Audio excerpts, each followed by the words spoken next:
Okay, All right. recording is in progress. So next up, we have Chef and Chef are joining us. His wife, Allie, is from Philly, and I guess I have some ancestry back in Philly as well, although we also have some Appalachian, where I'm a Smoky Mountain. There's always a bit of dispute in this area of New Jersey when you say the city as to whether you're referring to New York or Philly. So we're Philly people. We're right in the middle. We're right in the middle. So anyhow, so tell us about you guys and Vedge. First of all, I love that music. You guys are joking about it. Great. I was going to Shazam it. Make my own video. That's great. So no, that's great. Yeah, we're Philly, just a little village to the south of New York, as they would like to call us. Yeah, and we're their suburb now. We're here. Yes. So, anyway, yeah. So Vedge, what we do. I mean, so I guess this is really. It starts with my story when I was very young, and I was saw this great little piece on Sesame Street called Mrs. Wilson's Garden. I don't know if anyone's ever seen it, but it's this great little piece about Jenny, who is a city kid, goes out to visit Mrs. Wilson in the country, and she goes to Mrs. Wilson's garden. She starts harvesting all these vegetables. She pulls the carrots out of the ground, the tomatoes off the vine, corn, right out of the stalk there. And I thought it was just incredible. So I started growing my own garden at my parents' house, and I just loved this relationship I had with my food from the garden. I'd go out and I'd pick what I want to cook and eat, and it was great. It was a very beautiful process. It becomes very poetic. You're out there with the basket and the sun shining. You hear that music playing that you guys are playing during the break. It's pretty incredible. But this is the 70s we're talking here, and I grew up like most 70s kids, eating everything. So, what I didn't understand is where meat came from, and so I asked my dad about it, and I learned the truth, and I found that was not such a beautiful process, not such a consensually giving process, I guess, and it really rocked my world to find out what was happening. And I loved meat. I mean, I still crave meat to this day. I really love the taste of it. So I was instantly kind of hit with this ethical dilemma, like how does a kid who grew up on meat, who loves the taste of meat, all of a sudden have to give it up because I don't like how it's being produced and what happened to it to get to my plate. Vegetables, no problem. Meat was a huge ethical conflict for me at a very young age. So it really started on what was a very long culinary journey, the complete opposite of cold turkey. It went slow, decades. So I basically had to teach myself how to get all these satisfying flavors into my vegetarian cooking without the use of animal flesh. And I realized early on that good cooking is about flavor. It wasn't about flesh. That all the flavors and all the satisfaction and the those primal instincts that come out when we're eating meat. Really, it's not about the flesh. It's about what chefs do to the meat that make it taste so good. So it's like, man, if I could get those flavors and that satisfaction into pure vegetarian cooking, I can satisfy my own palate, and I can keep myself from going back to meat. And then, of course, years later, I'm like, well, maybe I can make a living doing this. And that was, 26 years ago at this point. So that's my long story short of how I got to Vedge. And Kate and I met in 2001. Yeah, so my path is a little bit different. I think I was drawn to vegetarianism at first, and I think my original sort of hook was my dad's heart health, because that was a very realistic thing I grew up with. And he eventually died from a heart attack, but he lived a nice long life. But when I was in like 5th grade, he had double bypass surgery, and it was an awakening in my own family. And I was baking him bran muffins every day to try to like figure out, okay, like what you eat is important in your own health. And so flash forward a few more years, it was about 16 that I first started to, I come up with this idea like, oh, could I be vegetarian? And because of this guy, it was really easy for me, because there were actual restaurants where I could go and I could see examples of not just things that would be considered vegetarian, but delicious things that I would be proud to take anybody to come and, dine there, eat there, including my mom. And my mom and I were regulars for a long time. And then I think for me, just seeing it as an actual choice that I could make and be proud of, and one that I could stick with, I think was the most important thing. Because Rich and I talked a lot about what were the options in, whenever you were getting started all throughout the 90s. I mean, the options were very different than they are these days. And I think that the convenience of a plant-based diet makes it so doable for everyone. So I think our paths to getting there are very similar, ethics, human health, and over the years, just learning about the impact on human health and also the environmental impact. When you talk about those three sort of avenues to approach a plant-based diet, it's just like more and more, hits home for us, and it makes it easier to sort of walk into the room and feel comfortable like with the choices that you've made. All right, we're tagging back in with you. So now, even though you are pretty close to us, we unfortunately haven't made it out to the restaurant yet. So tell us about, like, do you guys, like, are you in the kitchen at the same time bumping shoulders, or? Used to be. We did that. That's a good time. Yeah, we did that for years. We used to be in the Philadelphia suburbs, and we literally cooked on the line every night next to each other. Yep. And it was great because a lot of people say, like, how do you guys work together? How can you work with your wife? I can never work with my wife. I'm like, I can't imagine a relationship where you can't work with your spouse or your partner. And I think that was one of the keys to our success, is that you learn early on how to really respect each other, when not to say something, how to be, we were really each other's biggest fans and our biggest critics. And I think it pushed us to be better and better. All I wanted to do was make Kate so happy with the dishes I made. And I wanted to hear the feedback. And, and then as the restaurant evolved and we opened up other restaurants, it became very clear that the best way to succeed as a husband and wife owner is I do X, Y, Z, and she does A, B, C, and you try to stay out of each other's path. But other than that, I mean, it's been an incredible experience, like running the restaurant together. I've always told everyone it's a two-person job, no matter how you do this. There's a lot of restaurateurs in Philly that it's like someone and their best friend, or someone and their wife or their husband or their partner.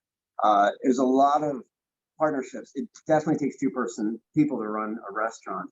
And so we're really lucky to have that kind of relationship. Doing it alone, I can't imagine, because so if Kate had like a 9-to-5 job and I was working the restaurant, I got home at 10 or 11 all wired and jumped up from the night, and there's no way you can relate. I mean, you're on fire. It takes a couple hours to wind down, and that person, whoever worked 9 to 5, is kind of reaching their end of the day, and I don't want to hear about the soy milk that's spilled. But so, Rich got started, he's completely self-taught. And, when I first started working with him in 2001, for me, I approached it as like a summer job, and I had no restaurant experience except for one other restaurant job hosting. So I took a job as a host that summer.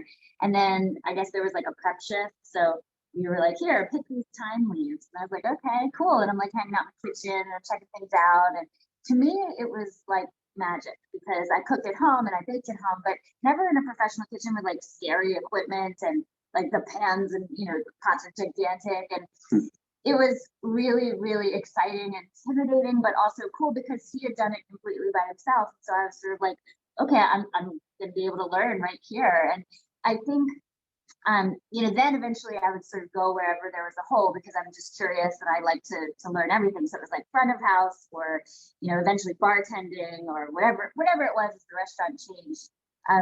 But I think along the way, so what's really important with plant-based stuff these days is like talking about scale and being able to accomplish things on a big scale if people are into it. And we saw that demand always there, not just like from customers wanting the food, but also from people that wanted to work in the kitchen. And I think people were taking what we were doing more and more seriously, not just the restaurant critics and then, happy customers, but a lot of people that were like, cool, I can work in a plant-based kitchen, whether they were strict committed vegans or maybe they were, flexitarians, whatever they were personally. People took the food seriously. And that was always Well, it was Yeah. one of our major goals was to get the food taken seriously. And so now over the many years we've been doing this, it's been like one of the bigger compliments to have people say like, oh, I eat everything, but I want to learn how to cook vegetables because you guys do it so well. And I don't know, that's been like a really great sort of turning point for us because we used to be the butt of every joke. You know, it was like Thanksgiving would be coming around and you would just be like bracing for it, all kinds of jokes made at your expense. And now that doesn't feel that way. You know, you feel like maybe people don't have the same diet, but like they respect it now. Just Yeah, really but great. we're cool now. People come to us like, wait a second, I was kind of making fun of you a decade ago, but you guys are onto something. They're seeing, oh, wait a minute, this might help my heart a little bit. Now, so I live in a mixed household. I was vegan for many years, and then I lived in the very north of Vermont and was sun deprived. I'm half Southern Italian, half Appalachian, right? So the Southern Italian half did not handle the lack of sunlight. So I found though, for my body type, when I ate cheese and supplemented, and bam, I like perked back up. I had the nutrients that I needed. But in my household now, I try to minimize my cheese as much as I can because now I'm addicted to it. And it's a problem. Cheese and cookies and love, but love, I'm all right with keeping that As one. much as you want. So one of our NOFA members is also a restaurateur, and I think she'd like to jump in. Kim, do you want to jump in and ask a couple of questions? Mute. I'm not Oh, very there you good at are. this stuff. So thank you so much for doing this, guys. And it's really, I have Hey, to our tell you, pleasure. so interesting and exciting to hear your story. Very inspirational. And when I hear you say, you know, it takes two, I don't know. In our restaurant, it takes three. We have three partners because I don't know how anybody, you know, just dividing up, just dealing with all the HR and the employees and the paperwork and payroll. And, you know, nobody even thinks about that when they're thinking about a restaurant and food, You're right? stressing me out, man. It's like, You're stressing me out. Come on. you know, all of that stuff, you know. So I'm very impressed. And I have to tell you that somebody gave me your book. Oh, Gave me your book a few years ago, and just floored, just so inspired how you've really elevated the vegetarian cuisine in such a beautiful way. You know, when I think about probably earlier, like Moosewood cookbook I grew up on, you know, with very vegetarian food, the way you've elevated it, but in a simple, lovely way. So I'm going to tell you a couple of my favorite recipes from your cookbook. Is the saffron cauliflower soup. Oh, that's great, isn't it? Yeah. Oh, love it. Yeah. And we've actually, You have to have a good stock for that one. Yeah, That's really, it's super important to have a really rich stock. yeah, so good. Love it. And I think you have a turnip and hedgehog mushroom stew. That's Oh yeah, super That's yummy great too. this time of year. So, Definitely. yeah, really good this time of year. So, so I've really enjoyed some things from your book and really appreciate that. And haven't had a chance to come visit you, but plan on it. I was supposed to be in Philadelphia today, as a matter of fact, going to see the weather station at the World Cafe Live, and they canceled because of the weather. That's ironic. Yeah. I know, right? You don't want to be here today. It's not Philadelphia at its best today. Yeah. So, but appreciate the fact that to hear that husband and wife working together so harmoniously in the business, that's great, because I know it's a challenge. My husband and I are two of the three partners. And it's a challenge, but we're not in the kitchen together, fortunately. He's kind of more the back end and I'm in the kitchen. well, and everybody's relationship works different ways. You know, we all make it work out. You know, I also love being so close to my wife. He's not my wife, he's my example. But, yeah, we don't get enough time together, but we also don't run a restaurant. So that does take some extra. I've seen that, the stress that comes, but that's great. So you guys are doing It's wonderful. amazing. It's amazing. So I have a question for you though. Tell me about, do you find it challenging sometimes, like cooking with the seasons and kind of getting the right ingredients locally, or kind of what is your, Yeah. how do you do Well, that? one of the first things, well, this time of year especially is tough, because if you're a vegetarian and you want to eat only locally, you're gonna be eating a lot of onions and potatoes. And you know, so right away I said, you know, listen, let's not hold ourselves to this, you know, everything's in a 50-mile radius thing. I respect that. And we try to do that as much as we can here and at home, of course. But listen, we drink coffee, we drink orange juice, we eat avocados. You know, humankind spent the better part of the last century building up these networks of transportation.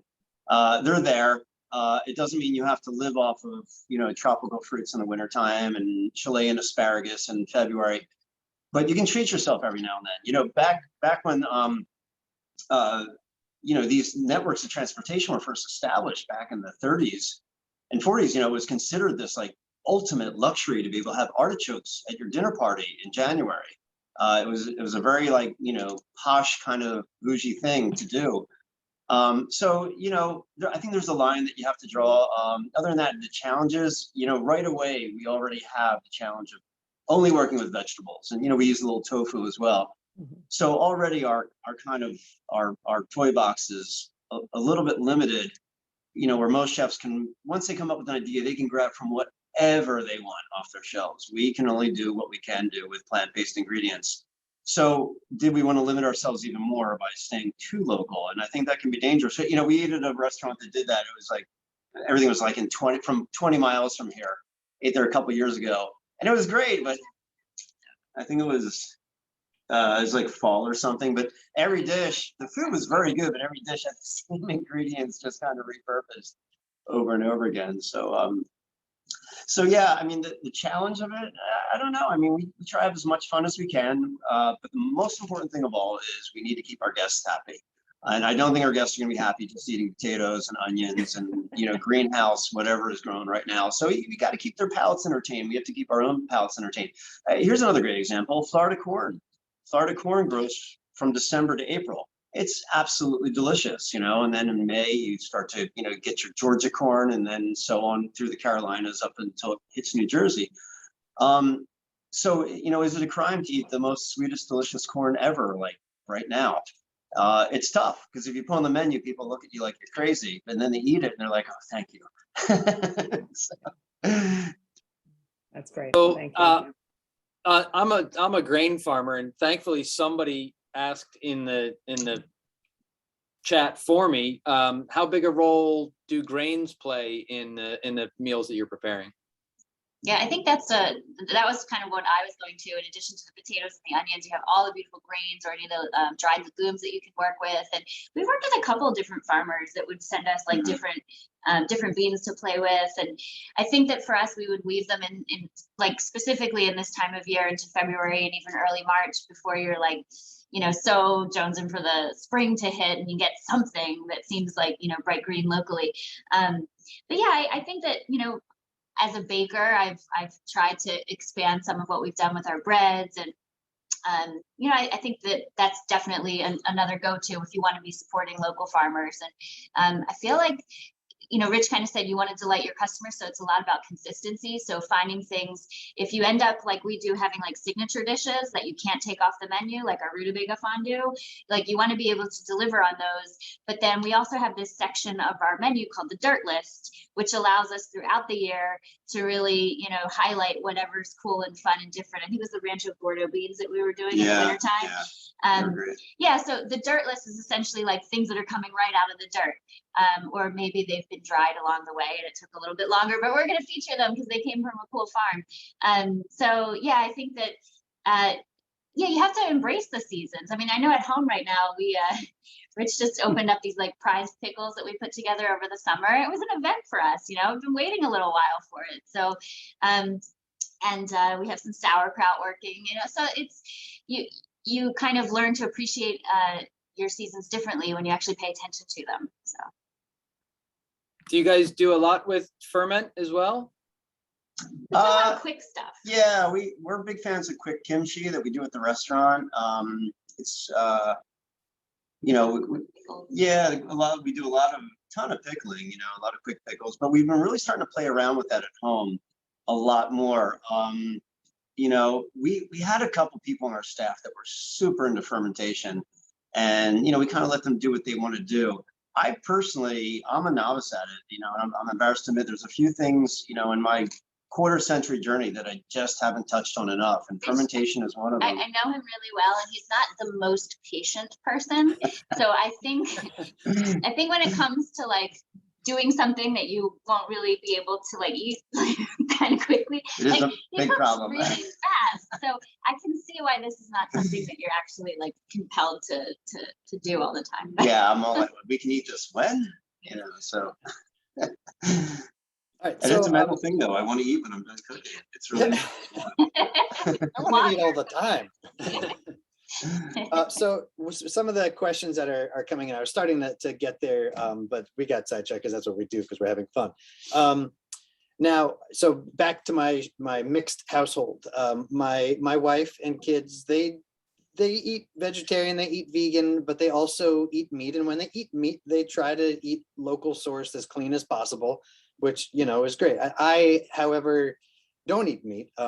As you heard, I am no longer vegan. I eat the heck out of cheese and cookies.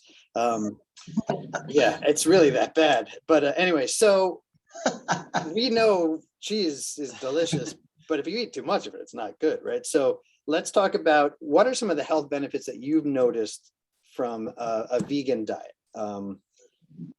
I was just going to say, for me, I feel like my body is lighter and the fuel burns cleaner. But what do you have? What would you say if you had to talk about the health benefits of a vegan diet?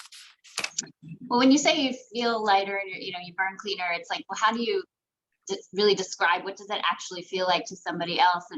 And I guess, I've been vegetarian since I was 16, and I started going vegan when I was in college, so like 18-ish.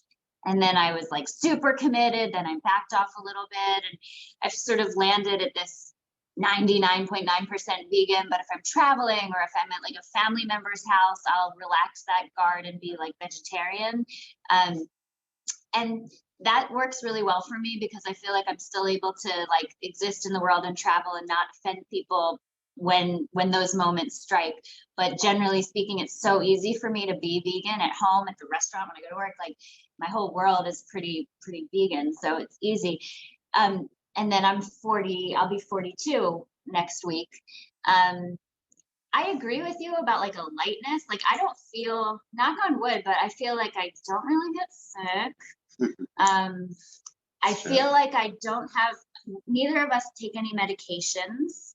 I feel like I don't have lots of aches and pains. It just generally feel like I don't feel like anything holds me back. And I think that's really the marker of your health. Like you sort of, if you start with a baseline of you're healthy, then you could sort of like, well, what issues do you have? If you don't have those issues, I don't know, I guess I'm not a nutritionist, I'm not a doctor. So I feel like the key things that I hear people say about a plant-based diet is like lack of inflammation, and sort of lightness and clear-eyed and energy. I think I've also seen people who would say they're strict vegan who eat like junk food all the time, and maybe they don't sleep well.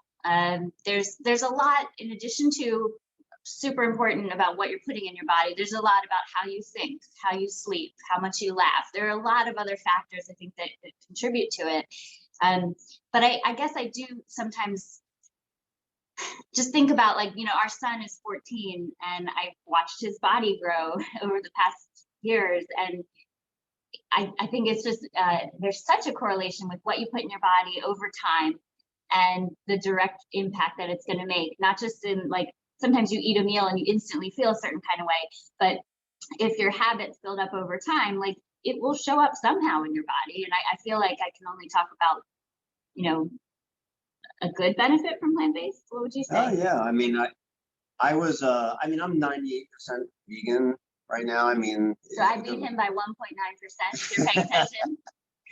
Well, we raised our son vegetarian, since he's 14. Now, I think right now you can easily raise a vegan kid with all the options out there. But, when he was born in 2007, we didn't want to have him be the kid going to the birthday party and not being able to eat the birthday cake, or if there was a pizza party. We didn't want to put him through that. We think, but from our experience, vegetarianism was hard enough. I do want to say that I was so happy that so many parents would be like, assuming that he was vegan and would be like offering to make vegan cupcakes too. So that was actually super cool that there's that awareness. So Anyway, So sorry. he's, he's very happy where he is right now. He doesn't abuse it too much, and he's, a relatively healthy kid, and we're very lucky about that. So I was a vegetarian cheese junkie for the longest time, and I realized that cheese is basically the crack cocaine of the food world, and I ate it every day. I was the happiest vegetarian in the world, man. I'd be eating like, cheese hoagies, eggplant parm, pepper and egg sandwiches, lasagna. I was like, I'm so healthy. I'm a vegetarian. And meanwhile, I'm like, I looked in the mirror one day. I'm like, oh, like bloated. My skin's all gray and scaly. I'm like, hey, dude, you look like you're, 100 years old. So I put it out of my system, and it was very hard because I really leaned on cheese hard. I mean, this, man, from what you were just saying, it really, it does give you that instant lift. It is delicious. There's no doubt about it. It tastes great. It gives you an instant endorphin rush. I put it out my system for 10 days, and that's when the changes started happening for me. And for some people, it's different. But I recognized, when you see something like that from a distance, and you can look at it from the outside in and see what it's actually doing to you. Yeah, I realized that it is an addiction, and it was something that I leaned way too heavily on. And nowadays, if I do put it back in my system, I feel it instantly. I mean, I dropped. My body's like, what the hell did you just put in me? It takes a lot of work for your body to break all that stuff down. Human beings are the only species on the planet that actively seek out the milk of another species after we're done nursing, let alone from our own mother. So right off the bat, you got to say, okay, maybe human beings, you can make the argument that we're hunters and that we're fishers, but at no time in our evolution were we ever supposed to saddle up under a cow and start nursing from it after, Hey, so Mom, when you think about Mom, I'm ready. Mom, Okay. I'm Is ready, someone Mom. doing that? Is that your next guest, or I don't know? I mean, so anyway, so I realized, just logically thinking, and so for me, vegan, the health benefits of it, I agree with you. There's a lightness, there's energy. I mean, I feel like a teenager half the time. And there's the other obvious stuff. Yes, your skin gets better, your eyes get clearer. But the biggest thing for me that was the surprise is the clearness of thought. I had a fog, I think, in my brain from just from dairy, putting something in my body that, even though I loved it, I don't think was supposed to be there. And I think clearer now. And I believe me, I'd love to be imagining that, because I don't, I don't believe in crazy theories about stuff, but the evidence was there. There's no doubt about it that I was better off. I was better off being vegan than not, and there's days that I even say that, I'd probably be better off eating fish than eating cheese again for my body. I mean, I don't want to, but that's how severe effect it has on me, Yeah, I ironically have done exactly that. I went to Jamaica where the water was so clean, and I ate fish and was like, wow, this is better than cheese. So anyway, but it's about balance. Really, it's about balance. It is about balance. And apparently, I don't have enough scientific info to back this, but there's talk about different blood types. Yes, Whereas really. my wife is O, and apparently O's demand more iron. And whereas I'm probably AB. I don't even know what I am. That's how scientific I am. But anyway, yeah. Anyway, so let me go back to some of the questions that we've got coming in. You did kind of. Let me just add to that real quick, though, and Please, say that, please. listen, everyone should do what they need to do in life. We're never here to preach. We're not sitting here trying to shove veganism down anyone's throat. We're here to do what we do in life for one singular purpose whatsoever. It's to show you that vegetables can taste as good as a meal with meat. I found early on that people would rather have a great meal with vegetables than a bad meal with meat. People want good food, and we just want to show them that vegetables can give you a satisfying meal. That's all we're trying to do. So I don't want any of it to be misconstrued as like preaching veganism. You got to make your own decisions in life, and we're all here to learn from each other, become better from each other. And if someone can get something out of this from that, great. That's all we can go for. I just want to see people pay attention to where their food is coming from and to how it makes them feel. And I feel like if people are, mindful of that connection, then they're going to make good choices for themselves and for the planet and for other people, for their families. So I think you just have to give people information and then assume like they're going to do the best that they can and do what's right for them. Like you said, balance. It is about sustainability too. Like we don't live in a totally vegan world. So, I have to recognize that and see that I'm going to do what's right for me, and I'm going to respect what other people are choosing to do too. And I mean, so far it's been really nice that like the approach we've taken with the restaurant has been one that it's sort of like we just get to focus on delicious food, so we don't have to, have those conversations. It's just about great dining. Which is, wonderful. Having a great dining experience is one of our favorite things to do. I mean, a little bit of wine, a little bit of food, a little bit I find of it to be friends. anti-inflammatory. Yeah. Yeah. So, all right. So back to some of these questions that are coming through. You did kind of go over. Somebody had asked if you pickle stuff, but pickling and freezing is a great way. If you watch some of Kim and I made some really great series. We traveled around to organic farms throughout New Jersey, gathering the ingredients of the season and bringing them to Chef Kim of Jam and Crepes in Princeton, New Jersey. Sorry, the script just came back out. And she gave really great recipes that people could do at home. And some of those were about preserving, because even if it's just herbs, somebody else had asked, do you grow any herbs like out in front of the shop kind of deal? Or, those are great ways for you guys as restaurateurs to cut some costs, but also it's nice to be like, look, this is from the mint outside. Now drink it in your mojito. Yeah, we're pretty limited with our footprint at Veg, although we do have tons of scallions just growing in the window. It's like Nice. some spider plants and then all these scallions everywhere. But we have been working, as of last summer, we started doing a vegetable farm at home, and we had some crazy mint that we brought into the restaurant a little bit. So it was kind of a first phase, but we loved it, and we did have so much that our friends loved it too. We were giving like baskets and like shopping bags full of all kinds of stuff throughout the little growing season that we had. And I think that's what prompted us to like sort of, okay, we got to get some jars and we got to save some of this. And we were making lots of tomato sauce, so we were freezing that. And we actually got another little chest freezer for that exact purpose. So we joke about it, but like if we have a sandwich and we're like, hey, these are our pickles, or like we'll make pasta and be like, okay, here's like from the summer. But it's nice because it reminds you of everything that you put into it, and it's delicious. And then it also like gets you prepared and amped to go do it again. Like I just ordered all my seeds, like too many seeds. And I'm really excited about like putting in an irrigation system and like building off of what we learned last year. So yeah, I think that we see a lot more pickling in our future. And as we continue to do more of that at home, I think it will naturally find its way into what we're doing next at the restaurant. So right now, what you're putting up, you're not putting up enough to use in the restaurant. That's more for personal use. Yeah, I would say like some things like tomatoes, and we had some squash. A lot of squash.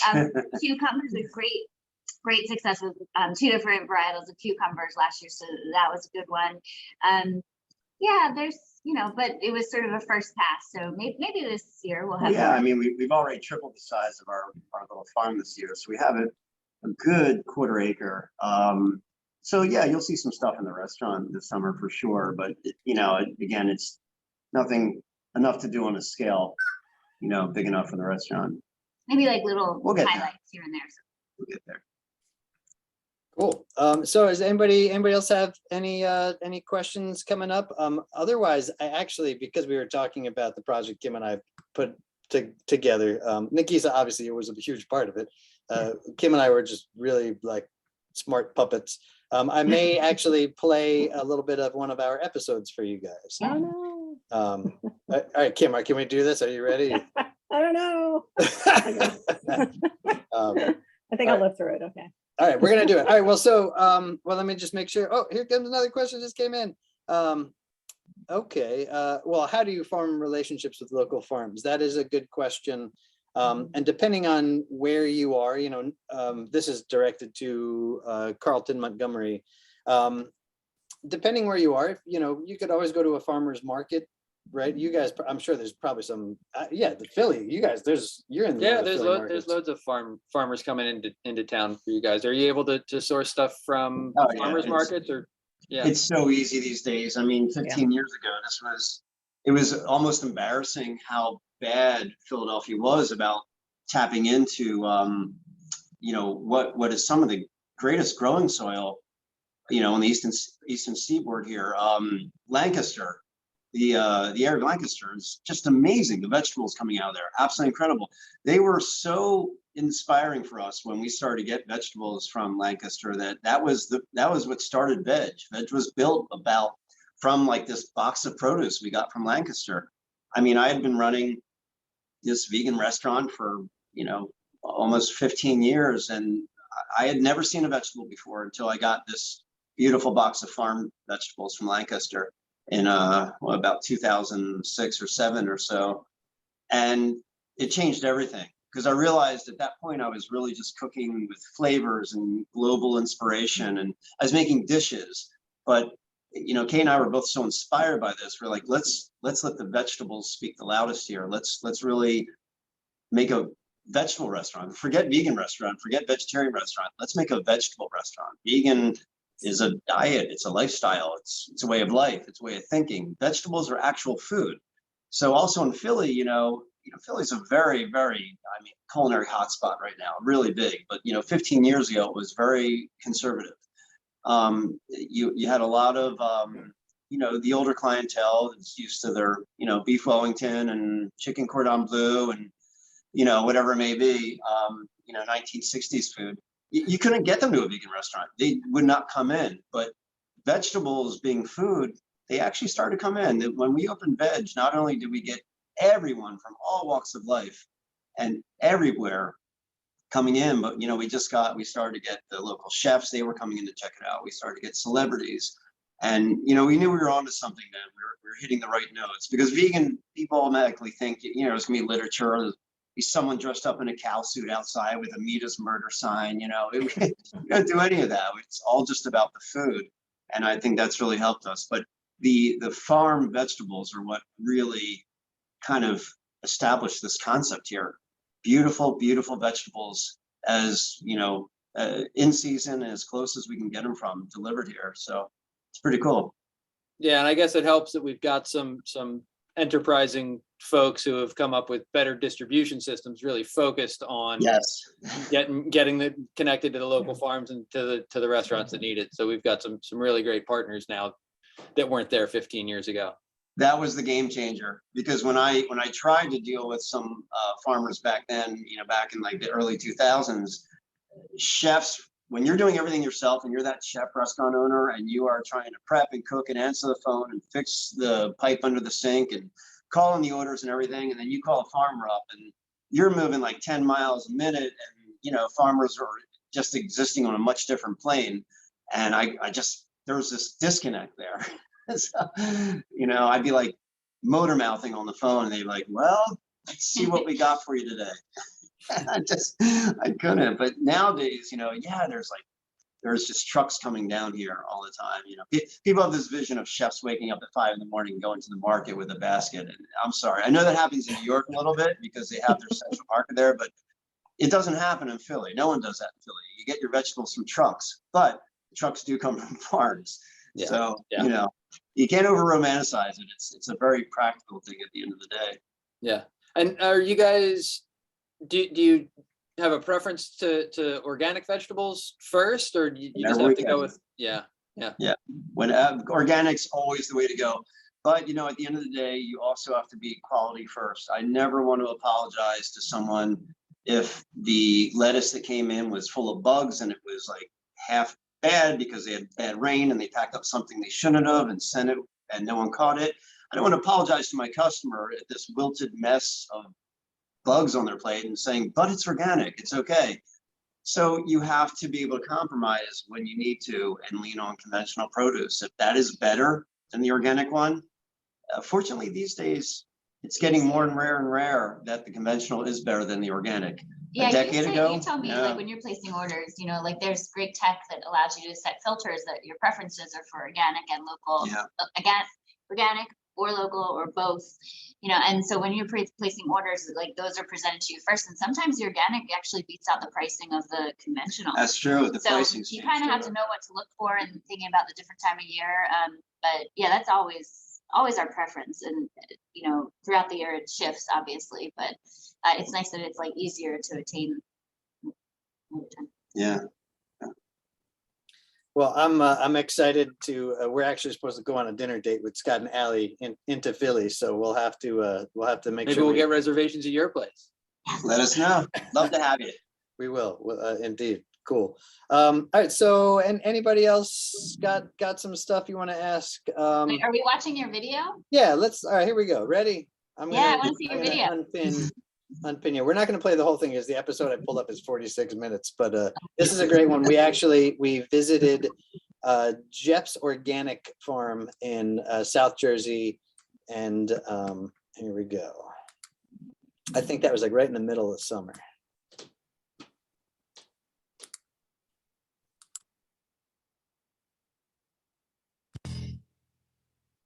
Welcome back to Farmtastic CSA Cooking. My name is Tony, and I'll be your host and tour guide as we travel some of New Jersey's certified organic farms, gathering the ingredients of the season and bringing them to our friend Chef Kim of Jam and Crepes in Princeton, New Jersey. Now, this month's a pretty special time. This is when the growing season really just starts booming and blossoming, growing at such a rate that we can't pick the cucumbers and zucchini fast enough. So we are going to visit a farm called Jeff's Organic Farm, who's got a little extra cool backstory, but an amazing operation right now happening in New Jersey. So let's go check out what they've got going.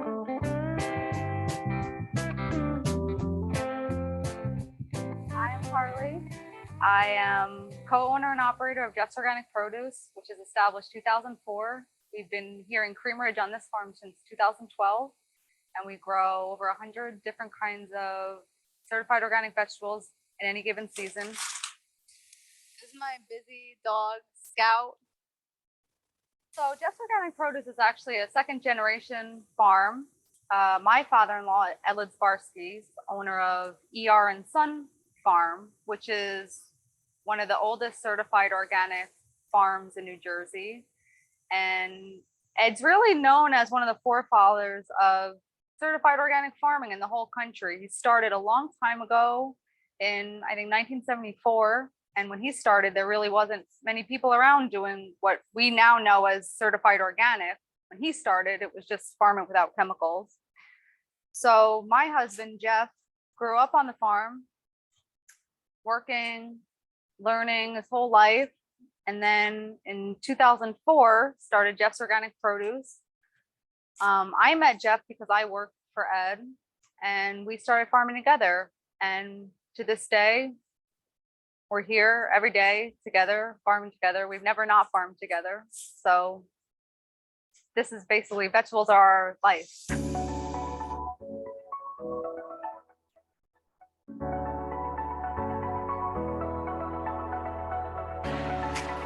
Hi, welcome back to Cooking with Your CSA. I'm Kim Risk, one of the owners at Jam and Crepes, and welcome back if you've joined us in our other 3 sessions. This is our 4th session on Cooking with Your CSA, featuring Jeff's Organic Produce in Cream Ridge, New Jersey. We have 4 more sessions after this. We're really excited to share with you in all of these sessions just the wonderful produce that's coming off of these organic farms in our fabulous state of New Jersey. Jeff's Organics has a CSA program, and they have a farmer's market on their farm every Wednesday. And they also sell at the West Windsor Community Farmers Market on Saturdays. This is the box, a CSA box this week from Jeff's Organic Produce, and it's beautiful, just brimming with all kinds of summer produce. And I'm going to go through some of these things with you, and then we're going to make some really delicious things. We're going to make a soup and some quick pickles and a couple of great salads. We're going to learn how to roast beets perfectly. Let's get started and just kind of go through these things. In the front here, we have just some beautiful red leaf lettuce. This is some daikon radish here. Beautiful white daikon radish, which is crisp and delicious raw. You just peel that and slice it, grate it, put it in salads. Yum. Also makes a really nice quick pickle. We have some wonderful fresh broccoli. We're going to make a a salad with the broccoli today, really great raw broccoli salad. We have kohlrabi, something a little bit maybe more unusual for people. Delicious. It's a wonderful fresh root that's crunchy. And I'm going to show you what to do with that. The greens on the kohlrabi are edible too, delicious and crunchy, these nice fresh greens. And they come in different colors. Look, there's a purple kohlrabi. We also have some fresh beets. We're going to learn how to roast the beets today. Some more great kind of beautiful tender bib lettuce. Gosh, it just goes on and on. Romaine lettuce, beautiful. Some chicory type lettuce, nice curly chicory type lettuce. Some white baby Hakurei turnips, yum. We've done a couple things with those in the past. They're delicious roasted or pickled, or even just raw. They're really yummy. And those greens are edible too. We can roast those. I think we did that. Some fresh kale, if you're kale lovers, but kale is great raw in salads, or I love to shred it up and just wilt it into soups too. Really good for you, delicious kale. This is something wonderful. Look at this. This is a cutting or seasoning celery. Look at that. Look at the greens, and oh gosh, the aroma in that is so wonderful. And it really inspired me to show you how to make a really nice fresh buttermilk ranch salad dressing today. And it's going to be, primary seasoning is going to be that cutting celery. Let's see, over here, we've got fennel, some nice fresh fennel bulbs, nice crispy bulbs. And then you've got these nice feathery fronds, all of it edible. And then we have some garlic scapes, and we've had some fun with garlic scapes before. Really just a nice substitute in any recipe that calls for fresh minced garlic cloves. Use the garlic scapes. The whole thing is edible too, ready to go. So I think that's a wrap on our CSA box from Jeff's Organics, and now we're gonna get cooking. We grow like regular food. We don't have a lot of fancy food. We have good food, but what we have is like regular, maybe unusual, but nothing so fancy that it would be intimidating to the everyday shopper. A couple things a year we grow that maybe would be something new and exciting, but nothing intimidating or totally radical. Oh, look, this is a first ripe grape tomatoes. You guys are getting this on film. The very first ones. Yeah, so anyway, cherry, grape, plum, gold grape. I always say this farm was built on grape tomatoes. That's like, I don't know how much money we actually make on them because it takes so long to pick them, but they're definitely a hot item, and I love selling them. I love eating them. But these tomatoes start now, and a good healthy plants will produce from now until the frost. I mean, we pick cherry tomatoes usually till October, November, depending on the weather. But yeah, these plants are real givers. We'll have these for a long time. So we really prioritize weed control. I believe that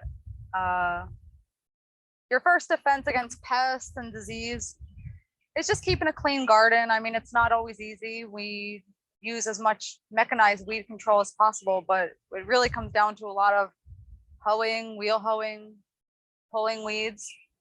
But it is basically, besides picking, it's what we do a lot of around here. We try to keep everything really clean.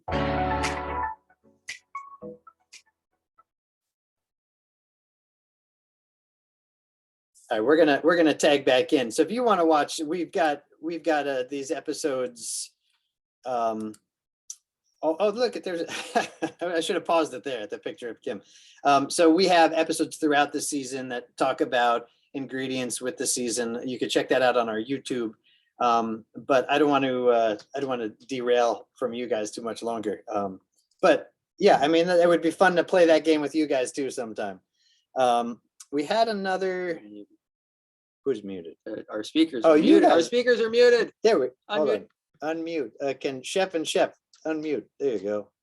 Hooray. perfect. Thank you. Thank you. We're Thank you. just saying how great that was. So Yeah. well produced and yeah, really incredible. The produce is beautiful. Yeah. It would be fun to play that at your house too sometime. Yeah. Well, That'd be great.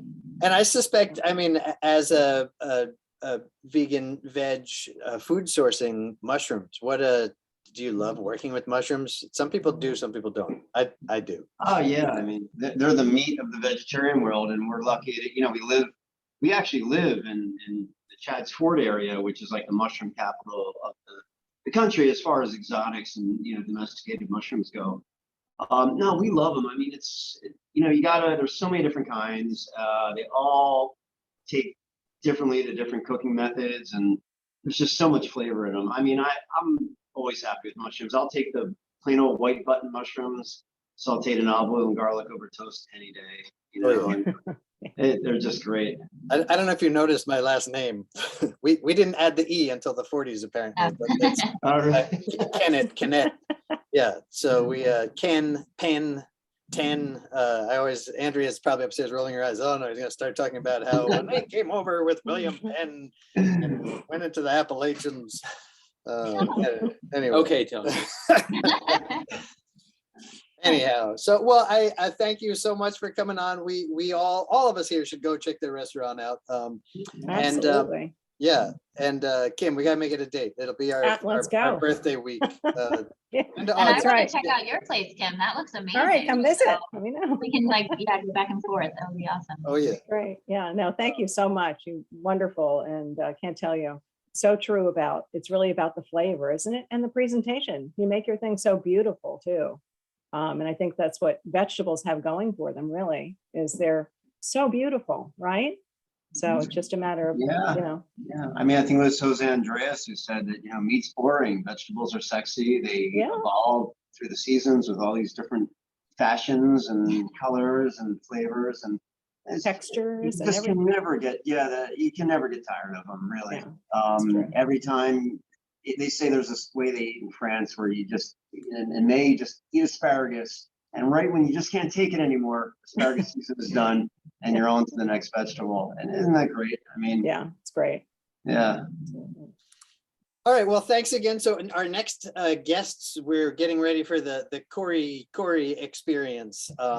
So we are going to take a little break before we get in there. So we have Cory Booker and Cory Glover will be joining us to talk about food justice and the people and a whole bunch of other fun stuff. So we'll be back in a few minutes. Go take a 5-minute pee break and we will we'll reconvene. Thanks for having us. Thanks so much, guys. Thank you.